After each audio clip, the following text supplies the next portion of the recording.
Pernah gak sih kamu lihat barang di sekelilingmu lalu bertanya, kok bisa ya benda-benda ini tiba-tiba ada? Handphone di tanganmu, roti yang kamu makan, bahkan kasur yang kamu tiduri. Semuanya kelihatan sederhana, tapi kalau kamu tarik mundur jauh ke belakang, ada perjalanan panjang yang gak pernah kamu lihat. Halo, perkenalkan saya Aldian dari 104 dan kali ini kita akan membahas tentang produksi. Produksi adalah proses mengubah bahan mentah, sumber daya atau input lain menjadi barang yang memiliki nilai guna lebih tinggi. Contohnya seperti tanah yang dibuat menjadi bata, gandum yang diolah menjadi roti, kayu menjadi meja dan kursi, dan lain-lain. Dengan kata lain, produksi membuat sesuatu menjadi lebih bermanfaat untuk memenuhi kebutuhan manusia. Selanjutnya, apa sih tujuan kegiatan produksi?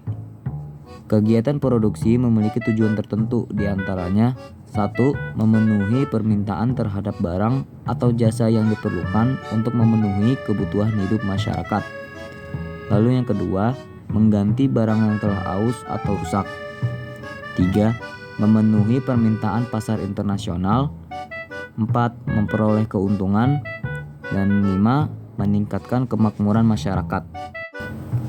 Agar produksi berjalan, dibutuhkan berbagai faktor pendukung, diantaranya 1. Sumber daya alam atau SDA, bahan mentah yang berasal dari alam, tanah, air, kayu, minyak, dan lain-lain. Lalu yang kedua, sumber daya manusia atau SDM, tenaga kerja yang mengolah bahan menjadi produk.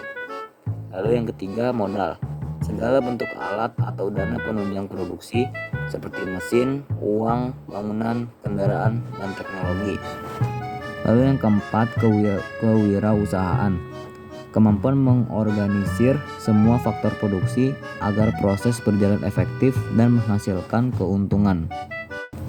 Untuk melaksanakan kegiatan produksi diperlukan berbagai pengorbanan. Setiap pengorbanan untuk melaksanakan kegiatan produksi disebut biaya produksi. Biaya produksi adalah seluruh pengeluaran yang diperlukan untuk membuat barang atau jasa. Biaya ini dibagi menjadi dua, yaitu yang pertama biaya tetap, biaya yang harus dibayar meskipun produksi tidak berjalan, contohnya sewa gedung, gaji pegawai tetap, dan pajak. Lalu yang kedua, biaya variabel, yaitu biaya yang berubah sesuai jumlah produksi, contohnya seperti bahan baku, upah tenaga kerja harian, dan biaya listrik produksi. Selanjutnya adalah proses produksi secara umum.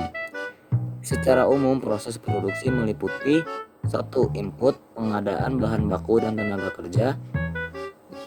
Kemudian proses pengolahan dengan mesin, teknologi, dan keterampilan. Lalu ketiga, output, barang atau jasa yang siap digunakan konsumen.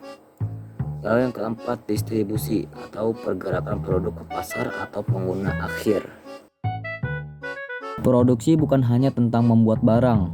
Produksi adalah rangkaian kegiatan ekonomi yang mempengaruhi harga, ketersediaan barang, hingga kesejahteraan masyarakat.